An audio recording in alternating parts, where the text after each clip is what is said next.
నమస్తే. Welcome to our channel. నేను ప్రియా కౌశిక్. ప్రస్తుతం మనతో పాటు జూమ్ కాల్‌లో అడ్వకేట్ నరేష్ సుంకర్ గారున్నారు. రంగారెడ్డి జిల్లా శేర్లింగంపల్లిలో కాపు కుల భవన నిర్మాణం చేపట్టొద్దని హైకోర్టు ఆదేశం ఇచ్చింది. గతంలో ఇదే కోర్టు కమ్మ, వెలమ కుల సంఘాలకు కేటాయించిన స్థలం విషయంలో ఇచ్చిన ఆదేశాలను ఈ కేసులోను కూడా పాటించాలి అని చెప్పేసి పేర్కొంది. ప్రజల ఆస్తులను దుర్వినియోగం చేస్తున్నారని చెప్పి పేర్కొంటూ నరేష్ సుంకర్ గారు హైకోర్టులో ప్రయోజనార్థం వ్యాజ్యం దాఖలు చేశారు. సో ప్రస్తుతం మనతో పాటు నరేష్ సుంకర్ గారు లైన్ లో ఉన్నారు. వారితోనే మాట్లాడదాం. ఏంటి అసలు దీని పూర్తి వివరాలు తెలుసుకుందాం. నమస్తే అండి. సార్ నమస్తే సార్. నమస్తే. సో సార్, ఇది కాపు కుల భవన నిర్మాణం చేపట్టొద్దని చెప్పేసి ఆదేశాలు జారీ చేయడం జరిగింది. సో ఏంటి అక్రమ నిర్మాణాలు ఏంటి? ఎందుకని మీరు కేసు వేశారు? ఏం సంగతి? అయితే దీనికి సంబంధించి దీని వెనక పెద్ద కథా మమీషు అనేది ఉన్నది మేడం. ఎప్పుడైతే గనక గత ప్రభుత్వము కులాల వారీగా కానామెట్లో అది ఒక కాస్ట్లీ ఏరియాలో కుల సంఘాల గురించి ల్యాండ్స్ అనేది ఇవ్వడం జరిగింది. మనకు తెలిసిన విషయమే. ఇప్పుడు ఈ రోజు ప్రధాన పత్రికల్లో వచ్చిన న్యూస్ని బేస్ చేసుకున్నాకు అంటే నిన్న డివిజన్ బెంచ్ వారు హానబుల్ హైకోర్టు వారు ఇచ్చిన తీర్పు సారాంశం చూసుకున్నట్లయినా కూడా ఈ గత ప్రభుత్వం ఎవరికైతే గనక ల్యాండ్స్ ఇచ్చిందో వాళ్ళందరూ కూడా అగ్రకులాలకి సంబంధించిన వాళ్ళు. సో వాళ్ళ యొక్క సంక్షేమం గురించి మేము ల్యాండ్స్ ఇస్తున్నాము అని చెప్పని ఎకరం 100 కోట్లు ఉండే ఏరియాలో 100 రూపాయలకి 5 ఎకరాలు 6 ఎకరాలు కుల సంఘాలకి గత ప్రభుత్వం ఇవ్వడం జరిగింది.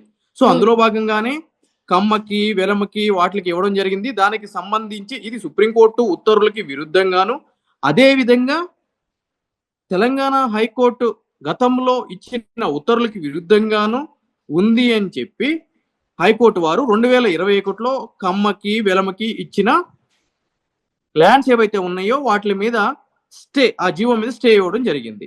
అయితే అదే కానామెట్లో అదే సర్వే నెంబర్లో 2023లో ఎలక్షన్స్ దృష్టిలో పెట్టుకొని గత ప్రభుత్వము తెలంగాణ వ్యాప్తంగా సుమారుగా ఒక 60 లక్షల మంది కాపు కానీ మున్నూరు కాపు కానీ వీళ్ళందరూ కూడా ఉంటారు, అనుబంధ సంఘాల కాపుకు సంబంధించింది. సో వాళ్ళ ఓటు బ్యాంక్ ఇంపార్టెంట్ అని చెప్పని ఎస్పెషల్లీ కాపు అగ్రకులంగా పరిగణించబడుతున్నా కూడా దాంట్లో వాళ్ళకి 6 ఎకరాల భూమిని ఇవ్వడం జరిగింది ఖానామెట్ ఏరియాలో. అంటే దాని వర్త్ 700 కోట్ల రూపాయలు మేడం. దాన్ని 700 రూపాయలకి ఇవ్వడం జరిగింది. ఇస్తూ జీవో అనేది గత 2023 సంవత్సరము ఆగస్టు నెలలో జీవో అనేది ఇవ్వడం జరిగింది. ఆ జీవోని నాలాంటి వాళ్ళు ఎవరైనా ఛాలెంజ్ చేస్తారేమో అని చెప్పి హైడ్ లో కూడా పెట్టడం జరిగింది.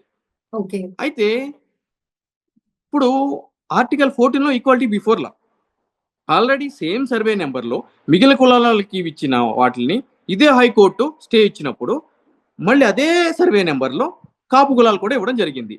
అంటే అదే వేరే కులాలకి అంటే గతంలో ఇచ్చిన కమ్మ వీళ్ళకి అంటారా, లేకపోతే గనక వేరే క్యాస్ట్ కమ్మ వెలమ్మ మొత్తం కమ్మ వెలమ్మ సో ఈ అగ్ర కులాలకు సంబంధించిన ఏవైతే కనుక కులాలు ఉన్నాయో ఓసీ జప్తులో వాళ్ళందరికీ కూడా ఇవ్వడం జరిగింది. అదే సర్వే నెంబర్ లో ఆ కానామెట్ ఏరియాలోను శేర్లింగంపల్లి మండలంలో ఎకరం 100 కోట్లు ఉండే ఏరియాలో 100 రూపాయికి ఇవ్వడం జరిగింది.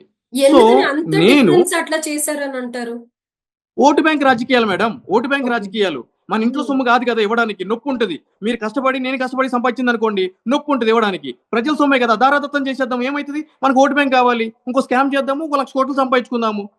వీళ్ళు గొర్రెలు కదా. ఇప్పుడు కులం పేరు చెప్పిన వాళ్ళందరూ గొర్రెలు. ఒక గొర్రె ఎట్టిపోతే మిగిలిన గొర్రెలు అట్టేపోతాయి. సర్ప్రైజింగ్ ఫ్యాక్టర్ ఏంటంటే కనుక ఈ కుల సంఘాలకి సంబంధించి ఎన్నికల సమయంలో కుల సంఘం నాయకుడు ఏది చెప్తే కులానికి సంబంధించిన వాళ్ళందరూ కూడా ఆ పార్టీకి ఆ నాయకుడికి ఓటేయాలంట. అసలు ఇది ఎక్కడ అన్యాయం? ఈ రోజు కాపు కులానికి సంబంధించి కూడా దాని యొక్క రిజిస్ట్రేషన్ అడ్రస్ తీసుకుంటే ఎంపీ ఎమ్మెల్యేస్ కాలనీ జూబ్లీస్ అడ్రస్ ఉంటుంది. ఎంపీ ఎమ్మెల్యే కాలనీలో ఆఫీస్ మెయింటైన్ చేసిన వాళ్ళు పేద కులాల వాళ్ళ మేడం. వాళ్ళు గతి లేకుండా తిరుగుతున్న వాళ్ళ రోడ్ల మీద. దాని మెంబర్స్ సెక్రటరీస్ ఎవరు? రిటైర్డ్ ఐఆర్ఎస్లు, రిటైర్డ్ ఐఏఎస్లు, రిటైర్డ్ ఐపీఎస్లు, ఇప్పుడు ప్రభుత్వంలో పెద్ద స్థాయిలో ఉన్నవాళ్ళు, పెద్ద పారిశ్రామికవేత్తలు. దాంట్లో మెంబర్షిప్ తీసుకోవాలంటే ₹1,00,000 అంట. ఈ రోజు కులంలో పై స్థాయిలో ఉన్నవాడే కులమా? అంటే ఒక రిటైర్డ్ ఐఏఎస్, రూలింగ్ ఐపీఎస్ ఒక కులం సభ్యుడా? రోడ్ల మీద పళ్ళమ్ముకునేటోడు కులంకి సంబంధించిన వాడు కాదా? పెయింట్ చేసినట్టు కులానికి సంబంధించిన వాడు కాదా? సో వీళ్ళందరూ ఏం చేస్తారు అని అంటే కనుక వాళ్ళకున్న ఇన్ఫ్లుయెన్స్ వాడుకుని రాజకీయంగా మేము అంత కాదు ఇంత మేము చెప్తే ఎవడైనా వింటాడు అని చెప్పని ఈ విధంగా ప్రభుత్వాన్ని వాళ్ళకి ఇన్ఫ్లుయెన్స్ వాడి ఈ యొక్క ల్యాండ్ అనేది తీసుకురావడం జరిగింది. ఇక్కడ ప్రత్యేకంగా గమనించాల్సిన విషయం ఏంటి అని అంటే కనుక నేను అదే సామాజిక వర్గానికి చెందిన వ్యక్తిని. నేనే మాకు ఇచ్చిన ఈ ల్యాండ్ చట్ట విరుద్ధము, ఆ విధంగా ఇవ్వకూడదు, మాకు అవసరం లేదు, ఎందుకంటే మా దాంట్లో అందరూ పీకల దాకా తినే ఉన్నారు, సో వాళ్ళు సంపాదించుకోగలరు, పై స్థాయిలోనే ఉన్నారు, ప్రతి ఏరియాలో వాళ్ళకంటూ కొన్ని సంఘాలు ఉన్నాయి, ఇది కేవలం కొంతమంది వ్యక్తులు వాళ్ళ స్వార్థం గురించి చేస్తున్న ప్రక్రియ కాబట్టి అంతకు ముందు కుల సంఘాలకి ఇచ్చినప్పుడు ఈ హైకోర్టే స్టే చేసింది కాబట్టి ఈ యొక్క జీవోను కూడా స్టే చేయాలని చెప్పి హైకోర్టుకి వెళ్ళడం జరిగింది 2023 డిసెంబర్లో మేడం. వెళ్ళిన తర్వాత నన్ను ఏమార్చడానికి ప్రలోభ పెట్టడానికి ఎన్నో ప్రయత్నాలు జరిగినాయి. కానీ 2023 నుంచి ఇప్పటి వరకు ఏ మాత్రం ఎటువంటి ప్రలోభాలకి లొంగకుండా ఆ కేసుని ఫాలో అప్ చేస్తూ దాని మీద వాదనలు వినిపించే విధంగా ఒక సరైన సమర్థవంతమైన న్యాయవాదిని పెట్టుకుంటూ నిన్న ఈ కాపు కుల భవనాల్లో ఎటువంటి నిర్మాణాలు చేపట్టవద్దు అని చెప్పని తదుపరి ఉత్తర్వులు ఇచ్చేంత వరకు, అదే విధంగా ఈ కేసు మిగిలిన ఏదైతే గనక అంతకు ముందు కులాలకి ఇచ్చిన కేసుల్లో భాగమే కిందనే పరిగణించాలి అని చెప్పి ఉత్తర్వులు అనేది ఇవ్వడం జరిగింది మేడం. ఓకే. సో, దీనికి మీరు ఏదైతే స్టాండ్ తీసుకొని ఇట్లా హైకోర్టులో అప్పీల్ చేశారో, మరి దీనికి సంబంధించి నిర్మాణాలు చేపట్టొద్దు అని అంటూ ఉన్నారు కదా సార్ ఇక్కడ. మరి దానికి మీకు మీ కులం నుంచి కానీ, లేకపోతే బయట వాళ్ళు ఎవరైనా కానీ అప్రోచ్ అయ్యి, ఇది నువ్వు ముందరికి తీసుకెళ్ళొద్దు అని కానీ ఇంకేదన్నా మీకు సజెస్ట్ చేయడం జరిగిందంటారా? నాకు బెదిరించడం జరిగింది, నన్ను కుల బహిష్కరణ చేయడం జరిగింది. సో దానికి సంబంధించి నేను కేసు రిజిస్టర్ చేయడం జరిగింది. దానికి సంబంధించి ఇప్పుడు ట్రయల్ కూడా స్టార్ట్ అయ్యింది. సో నన్ను దూషించి నన్ను కుల బహిష్కరణ చేసిన వాళ్ళు కోర్టుల చుట్టూ తిరుగుతున్నారండి. అవన్నీ జరిగిపోయినాయి. ఓకే. ఇప్పుడు నాకంటూ ఏ కులం లేదు. సో నేను కులం లేని వ్యక్తిని ఇప్పుడు ప్రస్తుతం తెలంగాణలో. కులగణంలో కూడా నాది తీసుకోరు మేడం, ఎందుకంటే కనుక నాకు కులం లేదు కదా. సో కులగణం రిపోర్ట్ కూడా నేను అన్ఫిట్ క్యాండిడేట్ ని. ఓకే. అంటే కొంతమంది చేసిన దానికి అది మీకు వర్తిస్తుంది అంటారా అట్లాగా? అంటే ఇప్పుడు వర్తించినట్టే. ఇప్పుడు నేనేమంటున్నాను అంటే కనుక అట్లీస్ట్ ఈ ఈ కార్యం అంటే ఈ పని చేయడం వల్ల అయినా కూడా నేను అటువంటి స్వార్థము ప్రలోభాలు ముడి వేసుకున్న ఒక వర్గం నుంచి బయటకు వచ్చేసానని చెప్పి నేను చాలా సంతోషంగా ఉన్నానండి. మీరు అన్నది కరెక్టే, ఎవడో ఒకటి చేసినంత మాత్రం అది వాల్యూ. ఇప్పుడు బీయింగ్ ఎన్ అడ్వకేట్ గా అది చెల్లుతుందా అండి? మీరు గమ్మత్ మాట్లాడతారని చెప్పి మీరు అనొచ్చు. I do agree with your words. But still ఏంటంటే కనుక అట్లీస్ట్ ఇటువంటి చర్య వల్ల కూడా నేను ఒక హ్యాపీగా ఫీల్ అవుతున్నాను కదా ఈ రోజు. అమ్మయ్యా చాలు అని చెప్పని.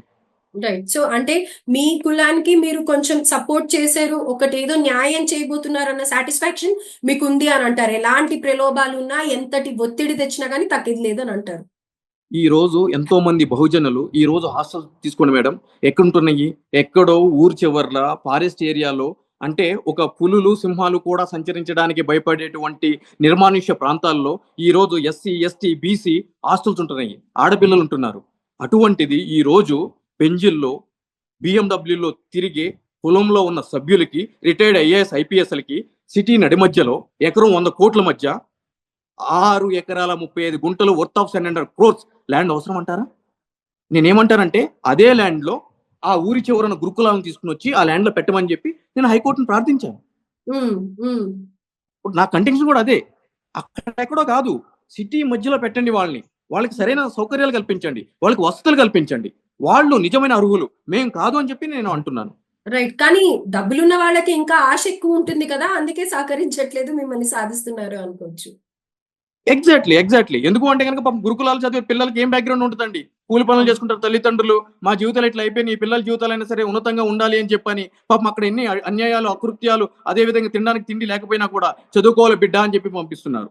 సో అటువంటి వాళ్ళ తరపున మాట్లాడడానికి పేరు మోసిన కాలేజీలు హాస్టల్స్ లోనే ఇవాళ జరిగే అన్యాయాలు, వాళ్ళని చిత్రహింసలు పెట్టేది, వాళ్ళని చూసే విధానంని మనం రోజుకొకటి చూస్తూనే ఉన్నాం. అలాంటిది ఊరవతల పిల్లలు ఎన్ని కష్టాలు పడుతున్నారో ఎవ్వరూ వెళ్ళి పలకరించి ఎట్లా ఉంది అని చెప్పి వాళ్ళకుండే సమస్యలు తెలుసుకునే నాదుడు లేడు.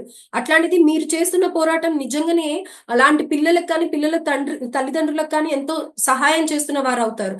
డెఫినెట్ గా మీలాంటి వాళ్ళు ఎంతో మంది ముందరికి వచ్చి దీన్ని గమనించాలి అని అనేసి కోరుకుంటూ ఉన్నాము. And at the same time మీకు కూడా wish you good luck sir. Definite గా మీలాంటి అడ్వకేట్లు మాకు ఉండాలి. ఇది ఒక్క కులంకి అనే కాదు, రేపొద్దున ఇక్కడ మీరు స్టాండ్ తీసుకోవడం వల్ల వేరే ఎన్నో గ్రూప్స్ లో కానీ లేకపోతే వేరే కులాల్లో కానీ ఇలాంటి వాళ్ళు ఉండటం వల్ల ఎస్ పలానా వ్యక్తి చేశాడు, మనం చేసినంత మాత్రం తప్పు లేదు అని మీలాంటి వాళ్ళని ఇన్స్పిరేషన్ గా తీసుకునే ఛాన్సెస్ ఉంటాయి. ఇప్పుడు మార్పు అనేది ప్రతి ఒక్కరు బయట నుంచి కాదు, ఇంటి దగ్గర నుంచే మొదలు పెట్టాలి అని అంటారు. అందుగురించి ఫస్ట్ నా దగ్గర నుంచి మొదలు పెట్టాను, right sir. And we are నా సామాజిక వర్గం నుంచి మొదలు పెట్టాను.